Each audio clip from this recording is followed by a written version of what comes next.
जिंदगी में परम शांति होगी। मेरे प्यारो बनो राजयोगी, राजयोगी बनो राजयोगी।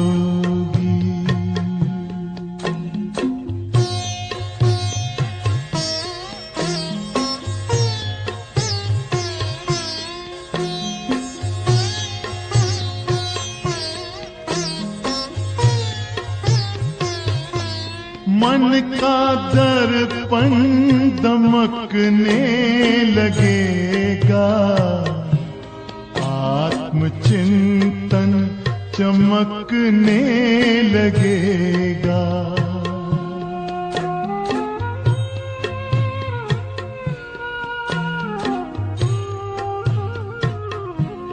मन का दर्पण दमकने लगेगा, आत्मचिंतन चमकने लगेगा। ओम शांति। आज की मुरली है 5 अगस्त 2025 की। बाबा कहते, मीठे बच्चे, बाप आए हैं इस वेश्यालय को शिवालय बनाने। तुम्हारा कर्तव्य है वेश्याओं को भी ईश्वरीय संदेश दे, उनका भी कल्याण करना। प्रश्न है, कौन से बच्चे अपना बहुत बड़ा नुकसान करते हैं? उत्तर है, जो किसी भी कारण से मुरली यानी पढ़ाई मिस करते हैं, वह अपना बहुत बड़ा नुकसान करते हैं। कई बच्चे तो आपस में रूठ जाने के कारण क्लास में ही नहीं आते, कोई ना कोई बहाना बनाकर घर में ही सो जाते हैं। इससे वे अपना ही नुकसान करते हैं, क्योंकि बाबा तो रोज कोई ना कोई नई युक्तियां बताते रहते हैं। सुनेंगे ही नहीं तो अमल में कैसे लाएंगे? ओम शांति।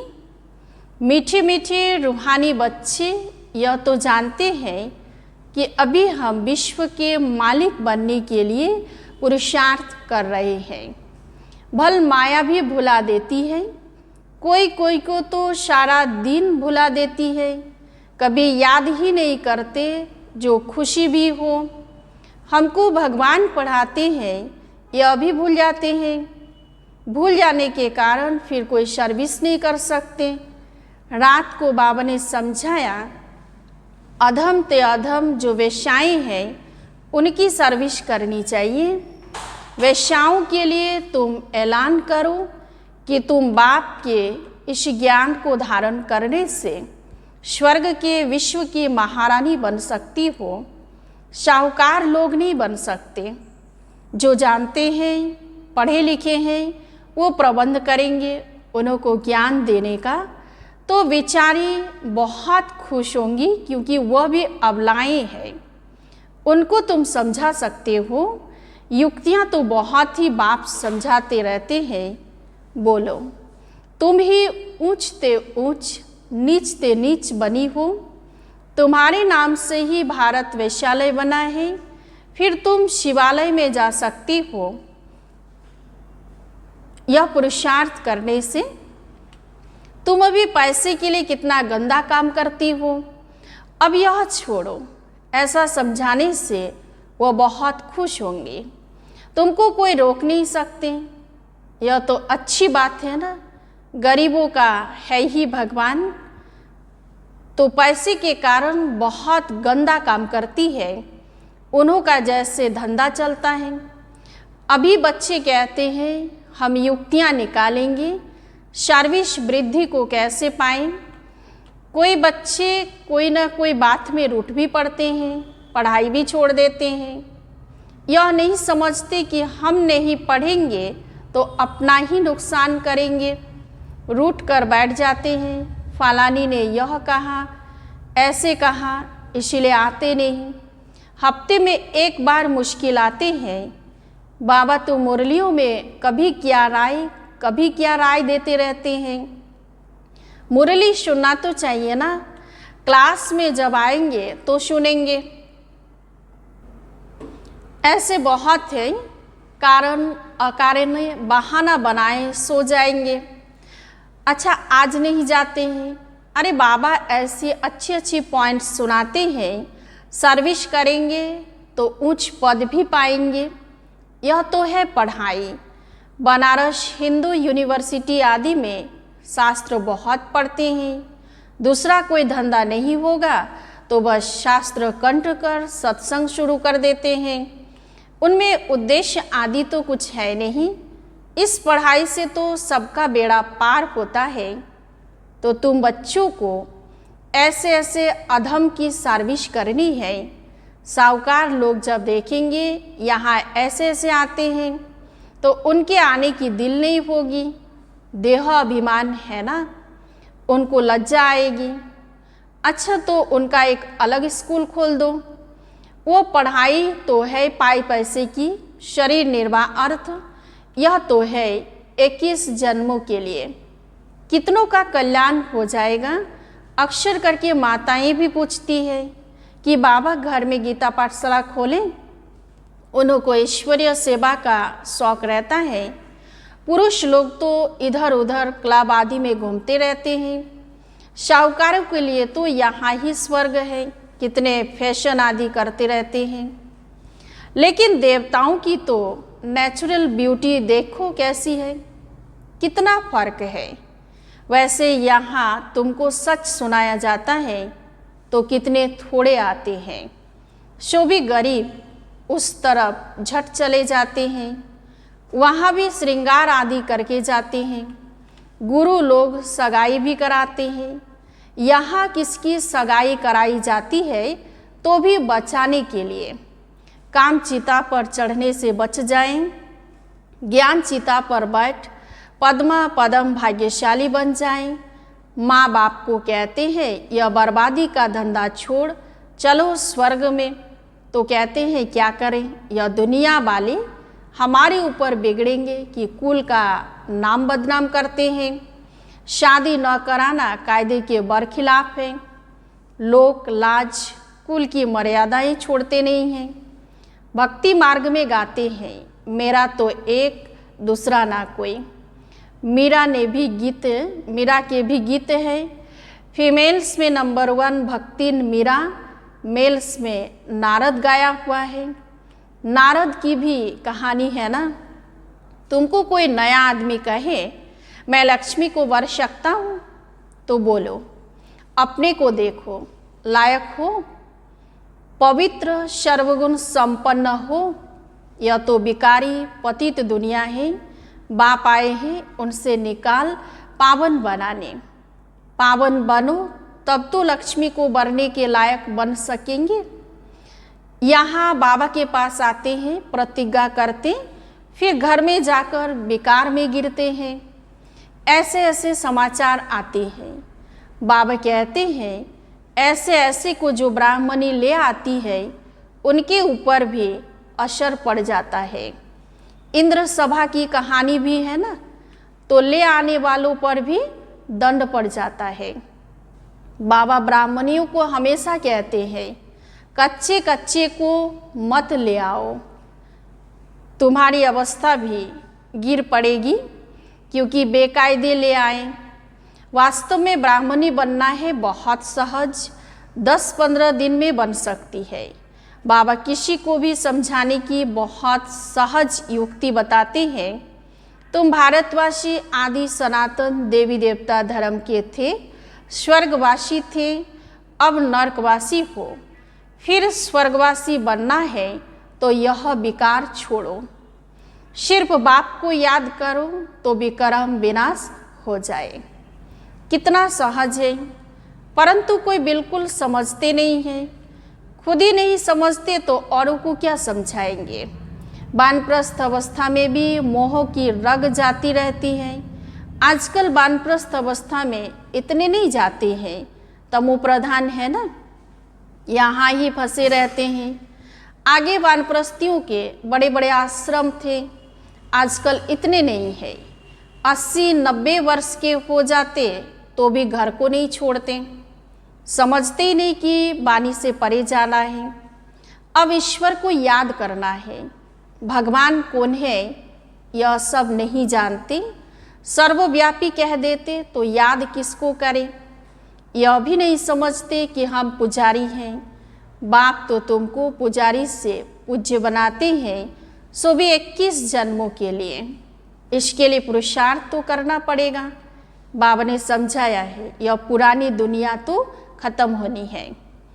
अभी हमको जाना है घर, बस यही तात रहे, वहाँ क्रिमिनल बात होती ही नहीं। बाप आकर उस पवित्र दुनिया के लिए तैयारी कराते हैं। सर्विस से वो लाडले बच्चों को तो नैनों पर बिठाकर ले जाते हैं, तो अधर्मों का उद्धार करने के लिए बहादुरी चाहिए। उस गवर्नमेंट में तो बड़े बड़े झुंड होते हैं, टिप टप हो जाते हैं पढ़े लिखे। यहाँ तो कई गरीब साधारण हैं, उनको बाप बैठ इतना ऊंच उठाते हैं।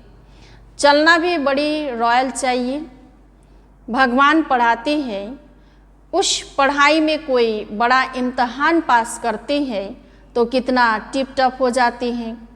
यहाँ तो बाप गरीब निवाज हैं, तो बाबा कहते हैं कि गरीब ही कुछ न कुछ भेज देते हैं, 1-2 रुपयों का भी मनी ऑर्डर भेज देते हैं। बाप कहते हैं तुम तो महान भाग्यशाली हो, रिटर्न में बहुत मिल जाता है। यह भी कोई नई बात नहीं है। साक्षी हो ड्रामा देखते हैं। बाप कहते बच्चे अच्छी रीति पढ़ो, यह ईश्वरीय यज्ञ है, जो चाहे सो लो, लेकिन यहाँ लेंगे तो वहाँ कम हो जाएगा। स्वर्ग में तो सब कुछ मिलना है।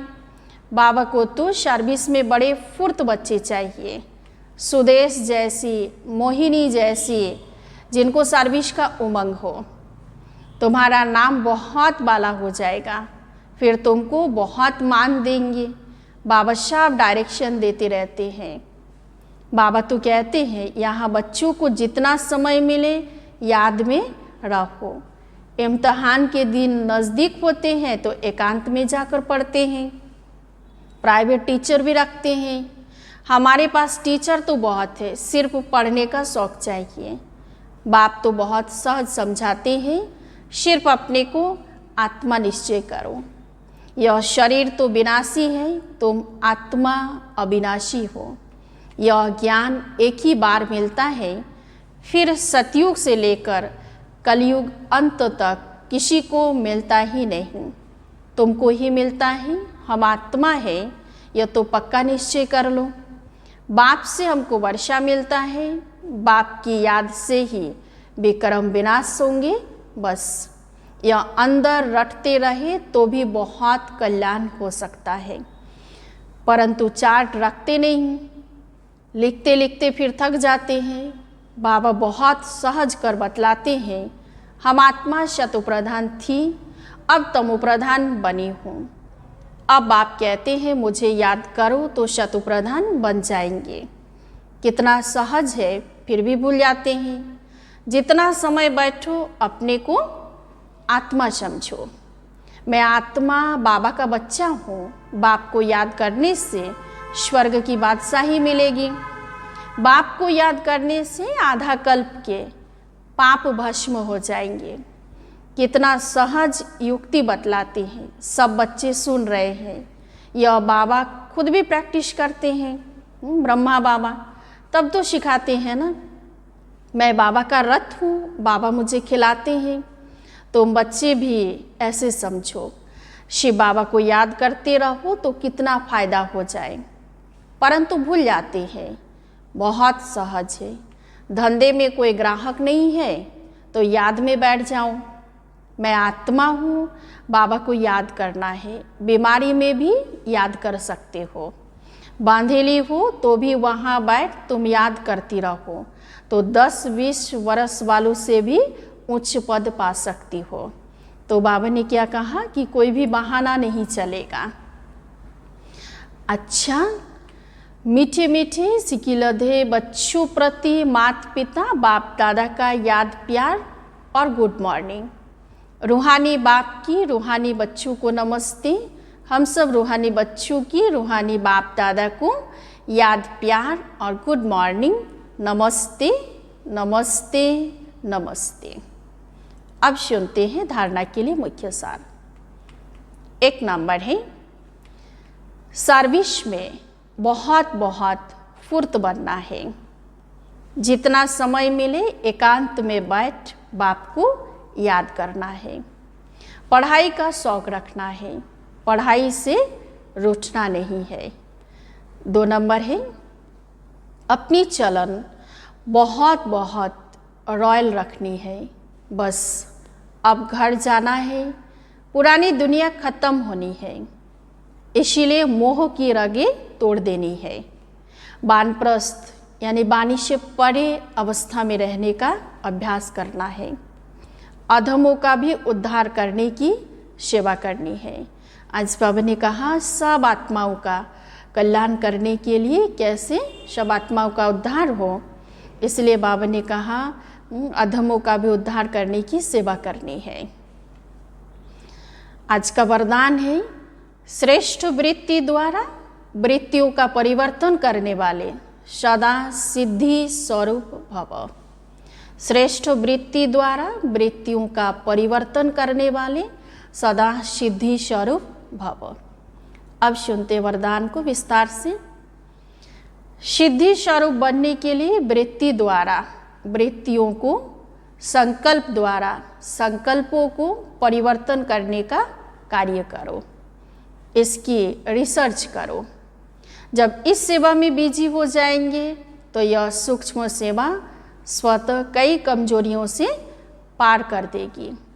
अब इसका प्लान बनाओ तो जिज्ञासु भी ज़्यादा बढ़ेंगे, मदोगुरी भी बहुत बढ़ेगी, मकान भी मिल जाएंगे, सब सिद्धियाँ सहज हो जाएंगी।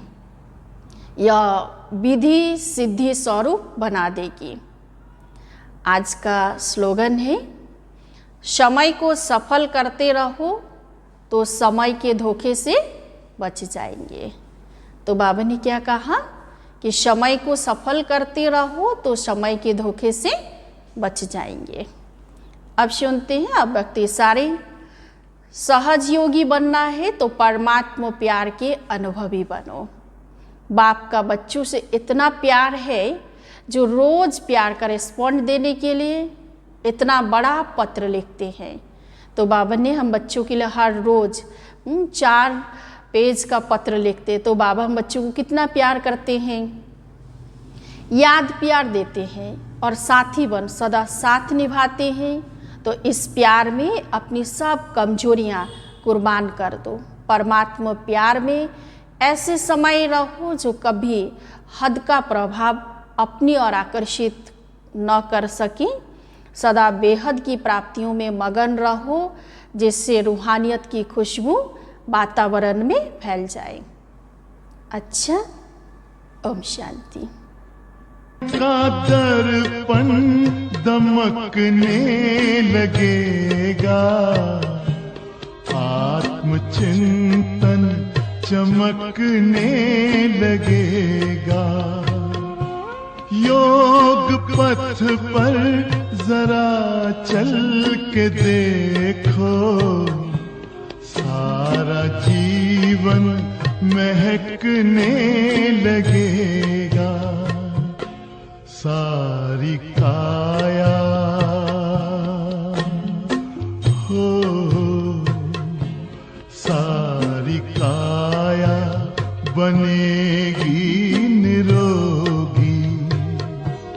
मेरे प्यार बनो राजयोगी, राजयोगी बनो राजयोगी। योग मानव को संयम सिखाता, संतुलन आचरण में लाता। आत्मा और परमात्मा